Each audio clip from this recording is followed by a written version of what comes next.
اعوذ باللہ من الشیطان الرجیم، بسم اللہ الرحمن الرحیم۔ میرا نام سہیل خرم فاروق ہے اور آپ دیکھ رہے ہیں ہمارا یوٹیوب چینل ہمارے مسائل اور ان کا انقلابی حل۔ ہمارا پروگرام ہے کہ بڑھتی ہوئی مہنگائی ہے اور اس کے اندر اب فوج کیا کرے۔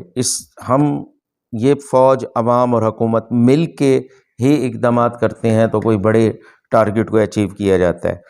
اب اللہ پاک اس قوم کی حالت نہیں بدلتا جو اپنی حالت بدلنے کی کوشش نہیں کرتی۔ ہمارے ہر فرد کو بھی اور پوری قوم کو بھی مل کے فوج کے ساتھ اس کے اندر اقدامات کرنے ہوں گے۔ ہماری قابل فخر فوج ہے اور یہی فوج ہے جو دنیا کی چھٹی بڑی قوم کی نمائندگی کرتی ہے، 22 کروڑ عوام کی نمائندگی کرتی ہے، درد رکھتی ہے اور ہر طرح کے آفات کے اندر پیش رہتی ہے۔ یہ ہماری جو فوج ہے بہترین اسلحہ بھی بنانے والے ملکوں میں شامل ہے پاکستان، اور یہ اس عمل کو تیز کرنا ہوگا، اسلحہ سازی کے عمل کو، تاکہ ہم زر مبادلہ زیادہ سے زیادہ حاصل کر سکیں۔ فوجی اخراجات مزید کم کرنے ہوں گے۔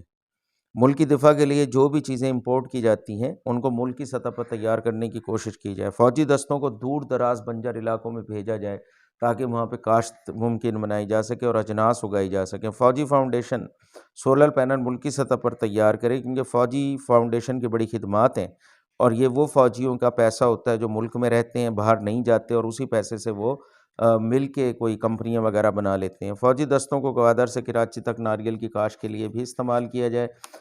اسی طریقے سے فوجی دستے جو تھل اور تھر کے ریگستانوں میں برے حالات میں کام کرتی ہیں، وہاں پہ بھی بہت ساری چیزیں ہیں جو فوج عوام کے ساتھ مل کے پیدا کر سکتی ہے۔ جیسے ایک بہت بڑی مقدار جو ہے اسبگول کی آتی ہے انڈیا سے، تو وہ ہم ملکی سطح پہ پیدا کر سکتے ہیں ریگستانوں میں پاک آرمی کی مدد سے۔ پاک آرمی کے بہت سے سول منصوبے جن کے اندر ہنر سکھائے جاتے ہیں سویلین کو بھی، اس عمل کو بھی تیز کرنا ہوگا۔ تو اسی طرح یہ بہت ساری چیزیں ہیں۔ دیکھیں، جہاں پہ سیاسی بحران جنم لیتے ہیں وہاں معاشی بحران جنم لیتے ہیں، اور جب معاشی بحران جنم لیتے ہیں تو ملک کا دفاع کمزور ہو جاتا ہے۔ اللہ پاک پاکستان کی حفاظت کرے۔